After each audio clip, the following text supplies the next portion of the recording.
Now, King, are there any product features that you're secretly working on that you have not told me? If anyone has tried to sell legal tech to lawyers, you would know that it is impossible. But today we found someone who has cracked the code. Daphne, would you like to introduce yourself and the miracle that you have performed? Hi everyone, my name is Daphne. I'm the founder and CEO of Bluente.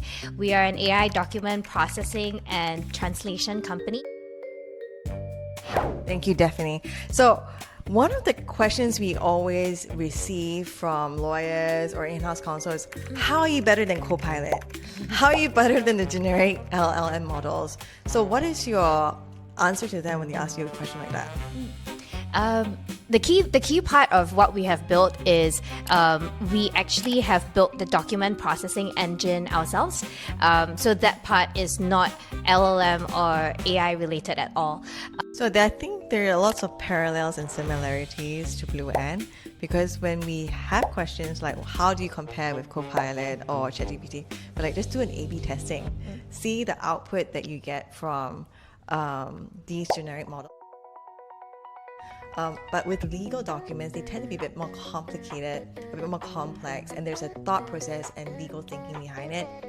And that's where we drive in consistency, we drive in the simplicity and complexity.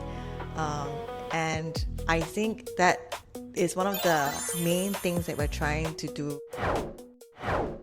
How did you crack the code in trying to build something that people actually want, plus getting lawyers and in-house counsel to adopt these technologies?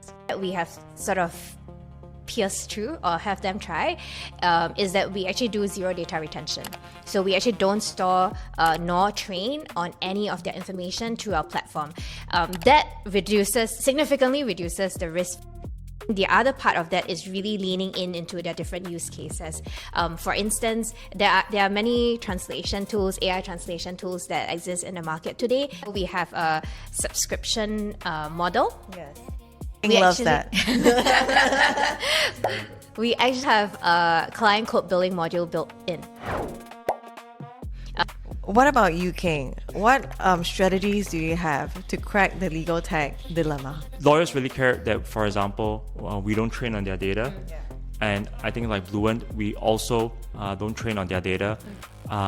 That's, I think, really, really important. And the second thing also is we have a very strict data retention policy.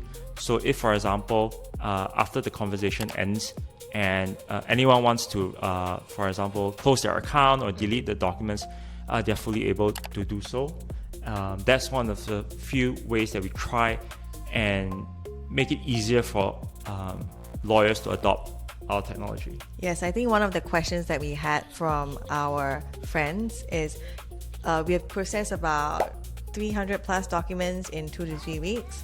And they were curious to see what kind of categories of documents people are reviewing. And we said we don't have that data because we don't actually access people's documents being processed. We would love to have that data. The next question I have for you is the most difficult question that I have today, which is harder than finding a husband, which is how do you get lawyers and the legal profession to adopt legal tech? Because you mentioned, yes, security, yes, I have this certificate. But based on my experience working with lawyers, it takes way more than that. Even getting a partner in a law firm or the general counsel in a corporate company to adopt your technology is an art in itself. So how did you craft that art? Itself is quite a time-bound, time-sensitive activity. So, for example, if a client says, "I need this by tomorrow," that's where we come in. So, I think that time sensitivity, time crunch has helped to be a quick pushing factor.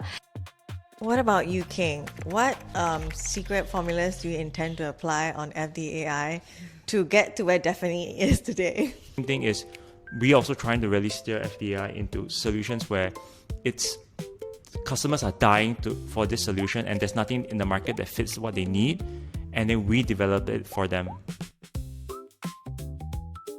Now, King, are there any product features that you're secretly working on that you have not told me?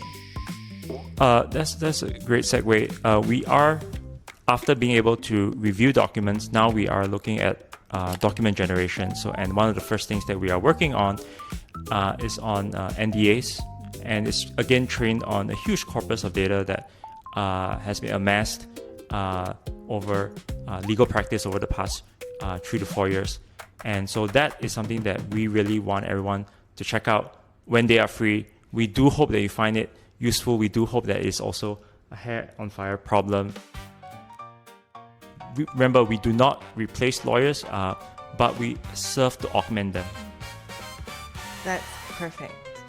So if you would like to know more about Bluente, check out the link here. And you met the founder, and she's doing a great job. She's been in the market for 5 years, and we're so excited to have her today. We hope you enjoyed this video, and see you next time.